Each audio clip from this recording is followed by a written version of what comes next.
Welcome to the High Latitude Challenge. In recent years, voyages to high latitudes have become increasingly popular among sailors attracted to more challenging destinations.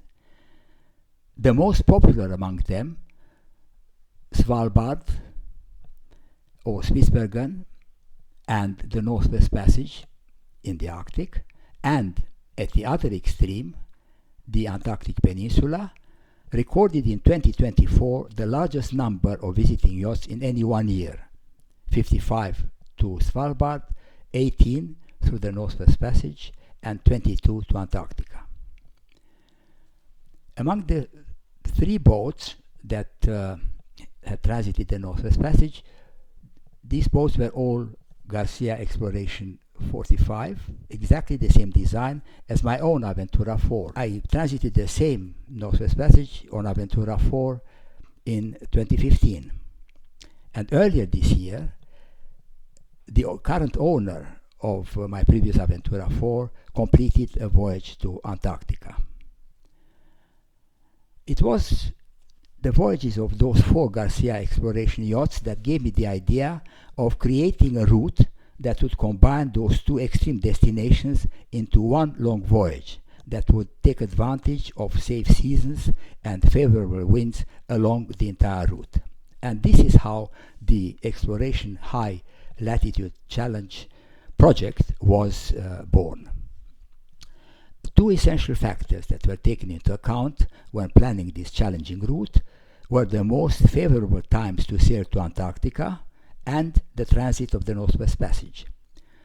For the former, that would be late December to mid-February, and in the Northwest Passage, the months of July and August.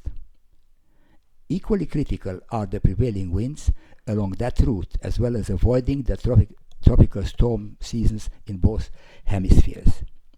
And it became soon obvious that with a planned start from Cherbourg in France, a clockwise route would encounter favorable conditions along this challenging voyage. However, the most important factor that had to be taken into account along the entire route are the tropical storm seasons. And here I show you a page of the Cornell's Ocean Atlas that shows the month of September, which is the planned time of departure from Cherbourg. And although the North Atlantic is indeed affected by hurricanes during the month of September, a voyage in its eastern part, starting from Cherbourg and going south towards the South Atlantic, should encounter favorable conditions. Once the South Atlantic is reached, the route will follow more or less the contour of the South American continent, south all the way to Ushuaia.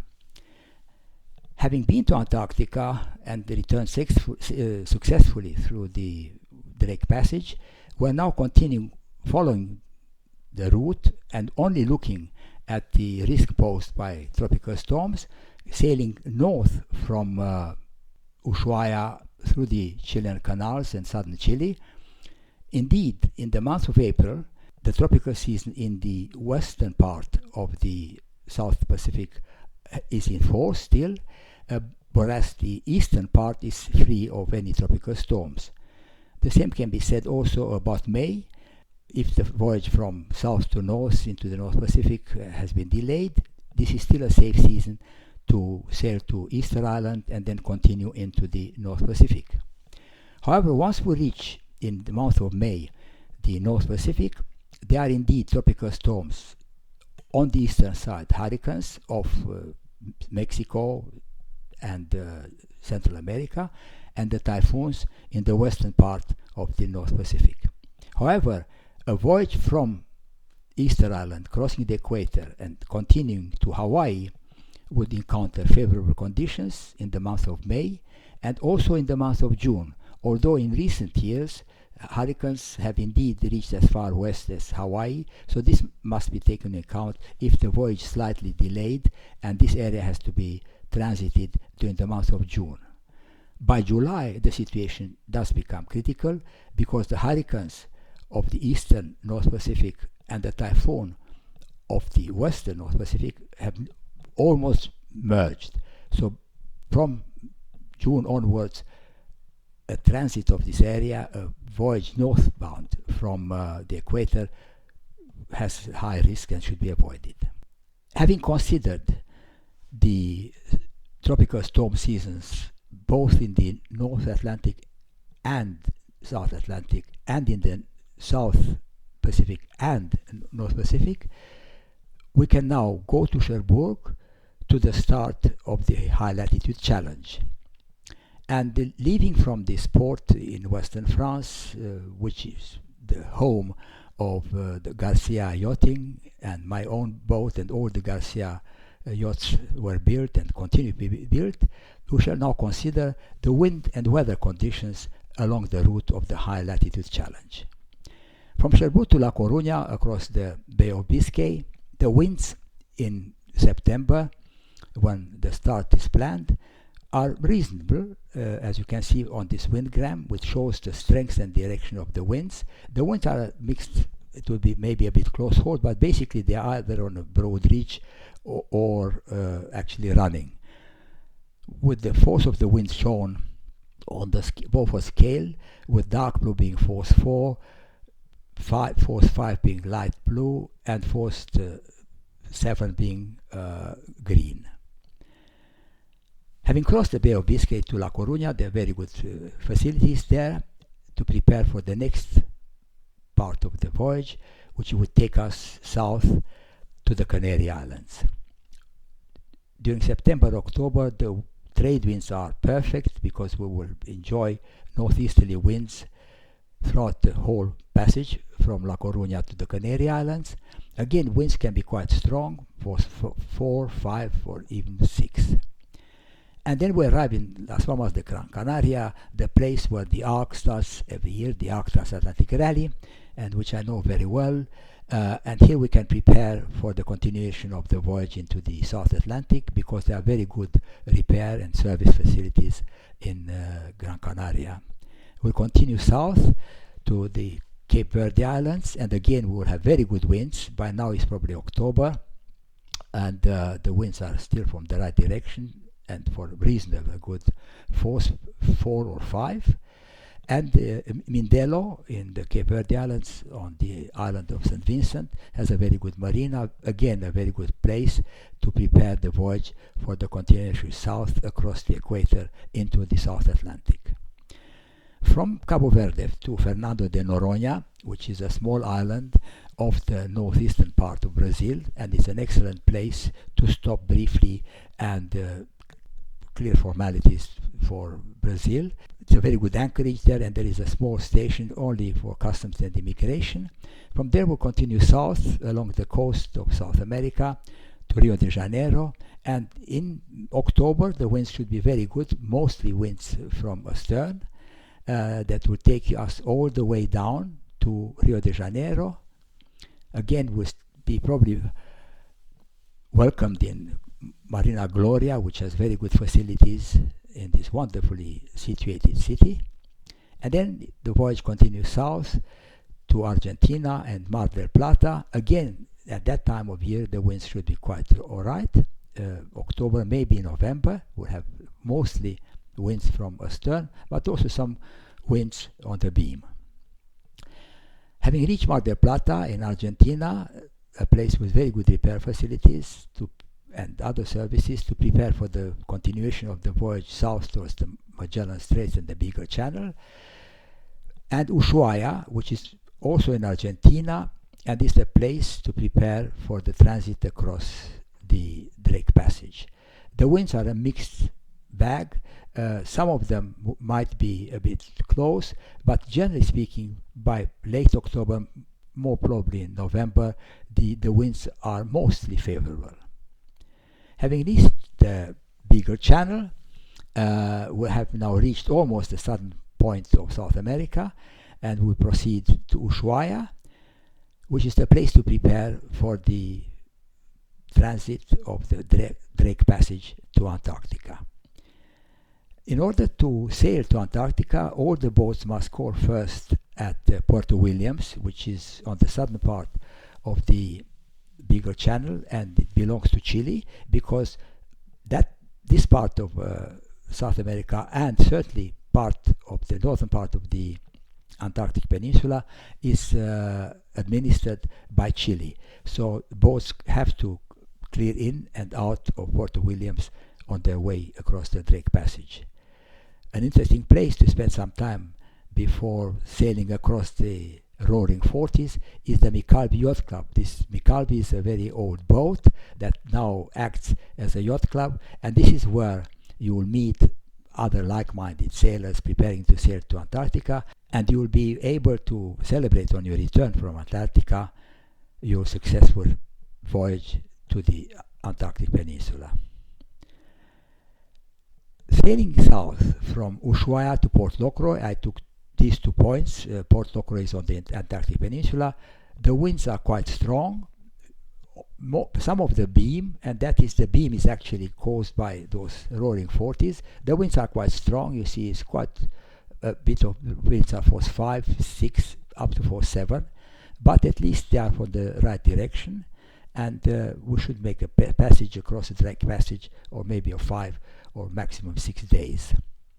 Having reached the Antarctic Peninsula, the cruising area is mostly on the west side of the peninsula, and I just wanted to show you some of the seas that I encountered, because I sailed twice to Antarctica, the kind of weather conditions and wind and swell in the Drake Passage. Not too much to worry about, but anyway, just to give an idea of what to be prepared for. And here we should make our first icefall, not landfall, in Antarctica by encountering the first large iceberg that had broken off the Antarctic shelf, and also the smaller iceberg with all these penguins welcoming us to that fantastic place. This is the photograph which I always describe as love at first sight, because this is the first sight of the Antarctic Peninsula, and it is indeed a magnificent part of the world to visit on your own boat. As I said earlier, most of the cruising is concentrated on the western part of the Atlantic Peninsula, called Graham Land. It got a lot of sheltered places, very good anchorages and so on, and the opportunity to enjoy a lot of the wildlife. Certainly a lot of whales, humpback whales, come to feed in the Austral southern summer, and you have a fantastic spectacle seeing them coming very close to the boat, sometimes almost too close, and very curious, because this whale came very close to Aventura and gave us a look, and the other one came along and sounded as were close to us. Also, we're visiting here maybe a bit too closely some leopard seals, and we came across some gigantic elephant seals, and in fact I was very fortunate to get close to this one, because he gave me a fairly ugly look, and I even managed to catch my reflection in his eye.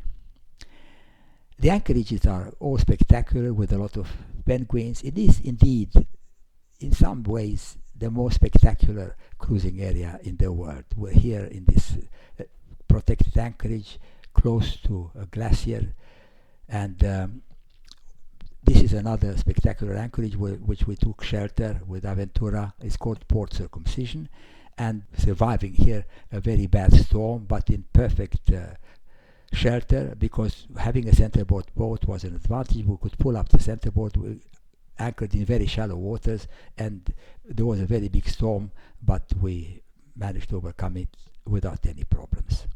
And then we decided to sail as far south as we could. We're heading south from the Antarctic Peninsula. There was a lot of ice. Eventually we reached the southernmost point at Pitt Island, which is almost the same longitude and latitude.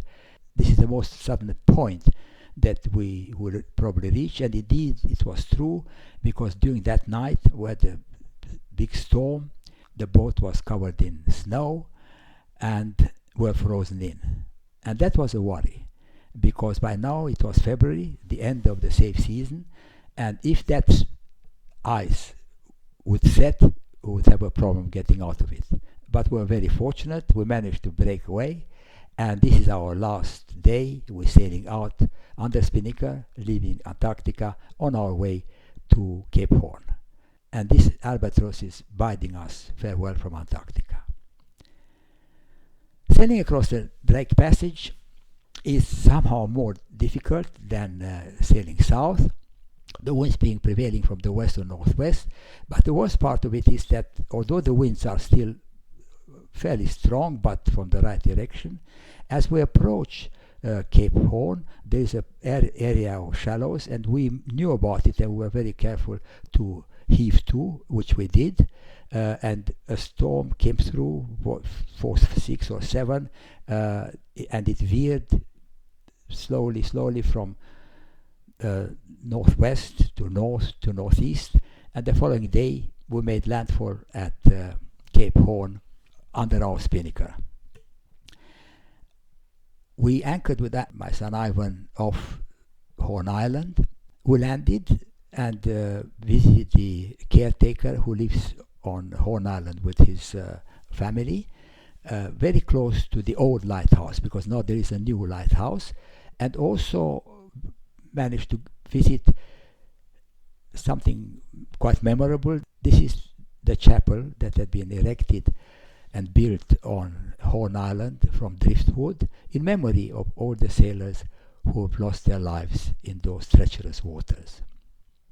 And here we are with Ivan, standing in front of Albatross, which is a memorial statue erected by the Cape Horners Association. And this brings us to the end of part 1. In part 2, we'll continue our voyage from Cape Horn to the Northwest Passage and finally all the way to Cherbourg. Part 2 will be posted on YouTube in the next few days. Goodbye.